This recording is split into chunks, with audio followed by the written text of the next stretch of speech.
옛날 옛적 한국의 아름다운 담양 지역에는 푸른 대나무 숲이 우거져 있었습니다. 이 숲은 마을 사람들 사이에서 신비로운 이야기로 가득했습니다. 전설에 따르면 대나무 숲 깊숙한 곳에는 용이 살고 있다고 했습니다. 이 용은 평범한 용이 아니라 잃어버린 소원을 들어준다고 알려져 있었습니다. 마을의 모든 나이들은 용을 만나고 싶어 했지만 숲은 너무나도 깊고 어두워 누구도 감히 들어갈 생각을 하지 못했습니다.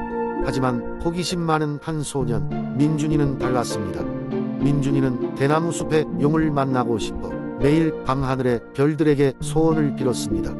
용님, 제발 소원을 들어주세요. 어느 날 늦은 오후 민준이는 용기를 내어 숲속으로 들어가기로 결심했습니다. 그의 발걸음은 조심스러웠지만 마음속에는 두려움보단 기대감이 가득했습니다. 숲속을 걷다 보니 갑자기 바람이 일어 대나무 잎들이 설렁설렁 춤을 추기 시작했습니다. 그때 갑자기 커다란 빗줄기가 내려오더니 민준이 앞에 웅장한 용이 나타났습니다. 용은 부드러운 목소리로 말했습니다. 어린 소년이여, 무슨 소원을 가지고 여기까지 왔느냐? 민준이는 놀라움과 두려움 가득한 얼굴로 말했습니다. 저는 왜 모든 사람들이 행복하게 지낼 수 없는지 늘 궁금했습니다. 모두가 행복한 세상을 만들고 싶어요. 용은 민준이의 순수한 소원을 들으며 고개를 끄덕였습니다. 내 소원은 참으로 아름답구나. 그러나 모든 이들이 행복한 세상을 만드는 것은 한 사람의 힘으로는 부족하다. 너는 너의 마음을 지침 삼아 사람들에게 사랑과 친절을 전하도록 하여라. 그러면 내 소원은 자연스럽게 이루어질 것이다. 그 후로 민준이는 마을로 돌아와 용에게 배운 대로 사람들에게 친절과 도움을 베풀었습니다. 그의 행동은 마을 사람들에게 큰 감동을 주었고 조금씩 사람들의 마음이 따뜻해졌습니다. 결국 여러 세월이 지난 후 민준이와 그의 친구들은 모두 서로를 배려하고 존중하는 법을 배워 마을은 그야말로 행복이 넘치는 곳이 되었습니다. 그리고 전설 속의 용은 다시는 모습을 드러내지 않았지만 민준이는 종종 대나무 숲을 찾아가 속삭였습니다. 감사합니다. 용님, 우리의 소원은 이루어졌습니다. 그리고 나서 민준이는 대나무 숲을 나와 하늘을 올려다보며 웃음을 지었습니다. 두 번째 이야기. 옛날 옛적 한반도의 동쪽 끝을 의지하던 높은 산맥이 있었다. 그 산맥 중에서도 가장 높은 봉우리를 자랑하던 곳이 바로 태백산이었다. 태백산은 서늘한 산바람과 아침 햇살이 가득한 곳으로 오랜 세월 동안 사람들은 그 곳을 신성한 곳으로 여겼다. 태백산의 깊은 숲속에는 여러 가지 전설과 신비한 이야기가 전해 내려왔다. 그 중에서도 가장 유명한 이야기는 여명의 여우에 관한 전설이었다. 이 여우는 보통 여우와는 다르게 아침 해가 떠오르기 전 여명이 밝아올 때만 모습을 드러낸다고 했다. 그녀는 여우의 형태를 가지고 있지만 때로는 사람이 되기도 하며 그 모습은 아름답고도 신비롭게 변하곤 했다. 전설에 따르면 여명의 여우는 태백산 정상에 올라가려는 이들에게 길을 안내해주곤 했다. 그러나 단 하나의 조건이 있었다. 바로 마음이 깨끗하고 탐욕이 없는 자여야만 여우의 인도를 받을 수 있었다. 만약 거짓된 마음으로 여우를 찾으려는 자가 있다면 여우는 오히려 그를 험난한 비밀의 길로 이끌어 끝내 절벽에 다다르게 한다고 전해졌다. 이 이야기는 입에서 입으로 세대에서 세대로 전해져 내려왔고 사람들은 여명의 여우를 만나기 위해 태백산을 찾았다. 어떤 이는 여우를 만나 태백산의 비경을 보았다는 이야기를 전했고 또 어떤 이는 험난한 길을 헤매다 겨우 살아 돌아왔다고 했다. 한편 마을 청년 중 하나인 준수는 여명의 여우에 관한 이야기에 깊은 관심을 가지고 있었다. 그는 여우가 안내하는 길을 따라 태백산의 가장 아름다운 풍경을 보고 싶었다. 그렇게 마음을 먹은 준수는 어느 날 이른 새벽에 태백산을 찾기로 결심했다.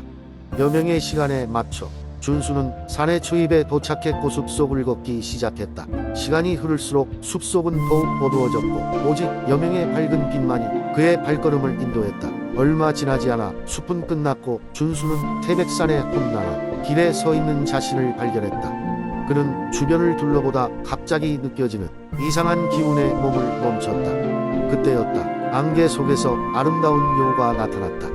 여우는 다가와 준수에게 말했다. 내 마음속에 탐욕이 없음을 알고 있구나. 내가 널 안내해주겠다.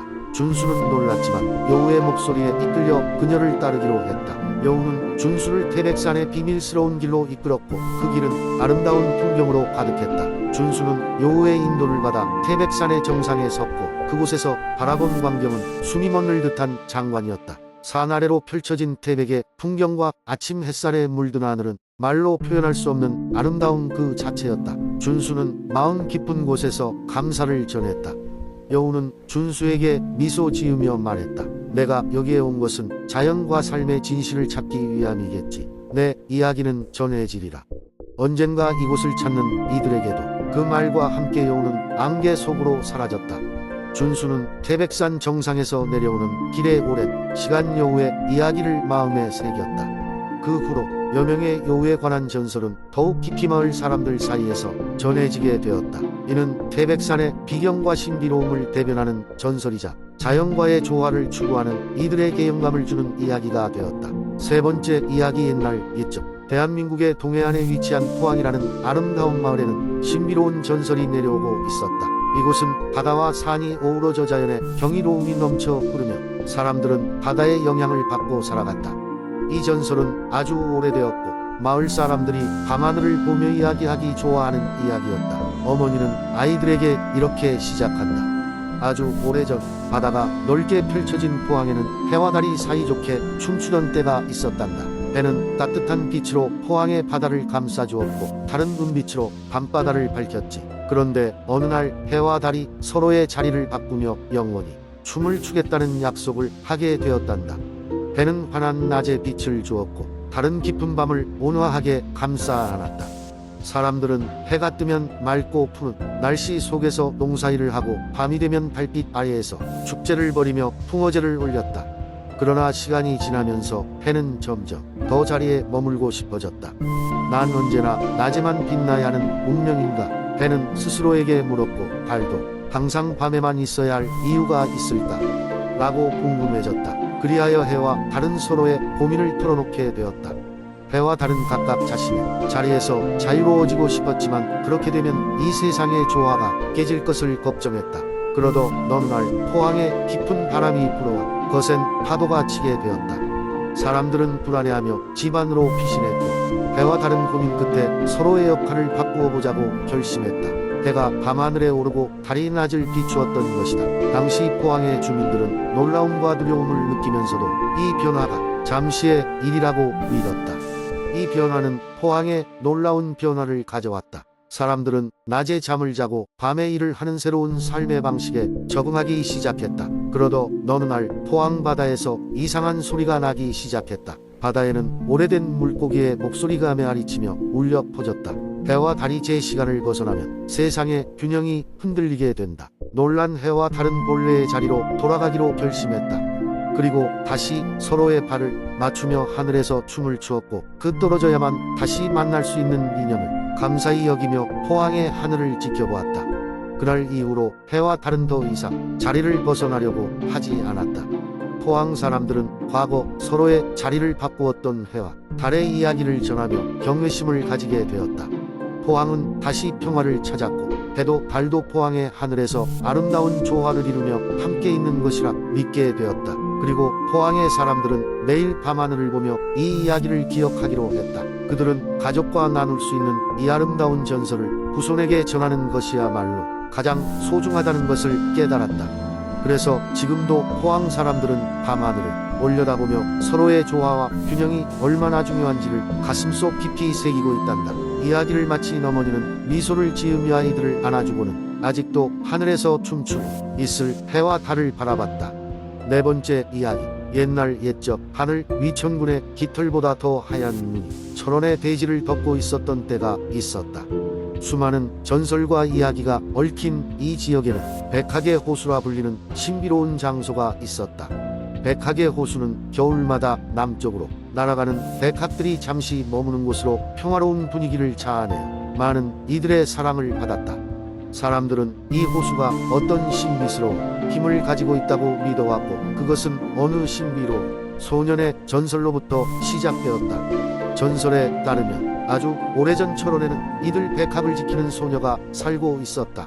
그녀의 이름은 서리로 백합들이 자유롭게 살 수 있도록 매일 이 호수 주변을 돌며 그들의 안전을 보장했다. 서리는 백합들이 하늘 위로 날아가는 광경을 사랑했고 그들과 대화할 수 있는 특별한 능력을 가지고 있었다. 어느 날 하늘에 커다란 폭풍이 몰아쳤고 백합들이 공포에 질려 하늘을 날기를 망설이고 있었을 때 서리는 자신의 몸을 사용하여 폭풍을 막기로 결심했다. 그녀의 희생으로 백합들은 다시 날아오를 수 있었고 그녀의 용기 덕분에 천원의 사람들은 백합과 더 오랫동안 함께할 수 있었다.